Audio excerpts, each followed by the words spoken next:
میرے آقا نے فرمایا بادروا بالاعمال، حضور فرمایا جلدی جلدی اعمال کر لو، یہ جے فتنے چھا جان گے اندھیری رات دی طرح چھڑکا جان گے، سویرے بندہ مسلمان ہوئے گا شامی کافر ہو جائے گا۔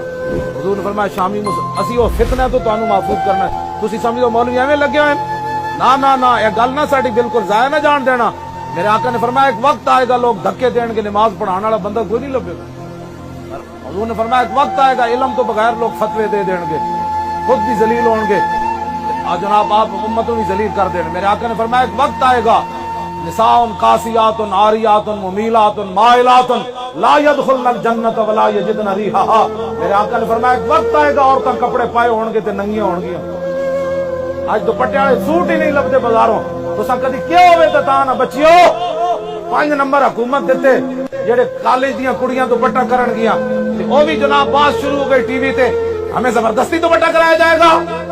اس تو بڑا قرآن نال کوئی مذاق ہو سکتا؟ رسول اللہ دی شریعت دوپٹے دے نمبر ہیں 100، جن کا آنچل نہ دیکھا ماہو میر نے، جے اتنے بڑے نمبر نہ ہوندے تے سیدہ فاطمہ تو زہرا دا دوپٹہ تے چاند تے سورج بھی نہ ویکھ سکیا۔ ساڈیاں مسلماناں دیاں کڑیاں انہاں دی قیادت جنت جانا ہے۔ جے سیدنا مڑ کے پوچھ لیا نا مسلمان عورتاں کولوں دی کڑیو اور میرا دوپٹہ چاند سورج نہ ویکھ سکیا تے میرے ابا جی دا دین اتنا بھاری سی دوپٹہ بھی سر تے نہ کر سکیا۔ اپنے آپ نو بدلو، حضور دے دین نو واپس لے آؤ۔ اسی یہی مقصد ہے، اور ساڈا کوئی مقصد کوئی نہیں۔ تسی ایویں جی مولوی سیاسی بات کر، سیاسی یہ بات نہیں۔ چیف جسٹس بولے جی شرعی عدالت دا، وہ کہنے لگا حضور کے زمانے میں جب سود کے بارے میں آیتیں نازل ہوئی اس وقت ماحول اور تھا، اب ماحول بدل گیا۔ جس رب نے اپنے حبیب کو دین دیا، اس رب نے ایسے اپنا حبیب کو دین دیا جو حالات کے مطابق چل بھی نہ سکا۔ اس کی جرت کیسے ہوئی جی شرعی عدالت میں بیٹھ کر اس نے یہ بات کر دی؟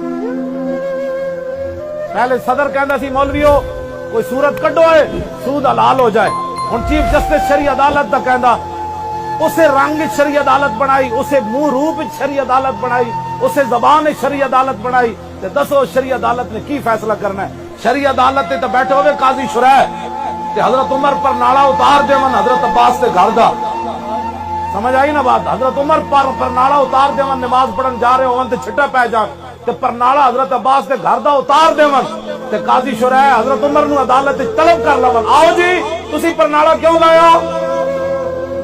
تے حضرت عمر این کھڑے ہون قاضی شرح دے سامنے 36 لاکھ مربع میل دا حکمران ہو۔ اسلام ہے بھی جس اسلام دی میں گل کرنا۔ ہاں میں کدی بھی نہیں کیا مولوی پیرن دین و تخت تے لے آؤ، میں کہنا محمد عربی دا دین لے آؤ تخت۔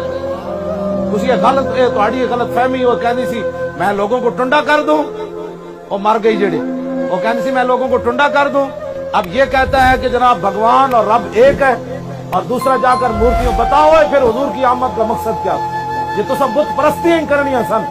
تے پھر قائد اعظم کو کم از کم پوچھنا سی جا کے کراچی بابا اور پاکستان کیوں بنائے، لکھا بندے کیوں مروائے قائد اعظم اور پیر جماعت علی شاہ دی قبر تے جا کے پوچھو، انہوں نے کہا بابا 70,000 کڑیاں ہندو سکھ چک کے لے گئے، جدو پاکستان بنیا لکھاں کڑیاں ہو سن جنہاں دے ماں پیو نے خود گردناں کٹیاں، انہاں دریاواں چھالاں ماریاں ہندو سکھ چک کے نہ لے جان۔ دسو نہ لکھاں کڑیاں دیاں روحاں کی کہندیاں ہونیاں کہ اسی پاکستان اس لیے بنوایا تھا کہ میچ کے لیے 3 دن کے لیے مسجدیں بند کر دی جائے۔ اس واسطے اسی لبیک یا رسول اللہ نو تے لے آ رہے ہیں کہ تسی ساڈے نال کھڑے ہوو۔ میں تواڈے سامنے اعلان کر رہا مولوی خادم اگر دین مصطفیٰ نال غداری کرے تے تھک دیو، تھک دیو۔ کہنا مولانا بڑا بڑا غدار نکلیا، جے یار حضور دے دین نال اسی چل رہے ہیں تے پھر ساڈا ساتھ ضرور دیو۔ لبیک لبیک لبیک یا رسول اللہ، لبیک لبیک لبیک۔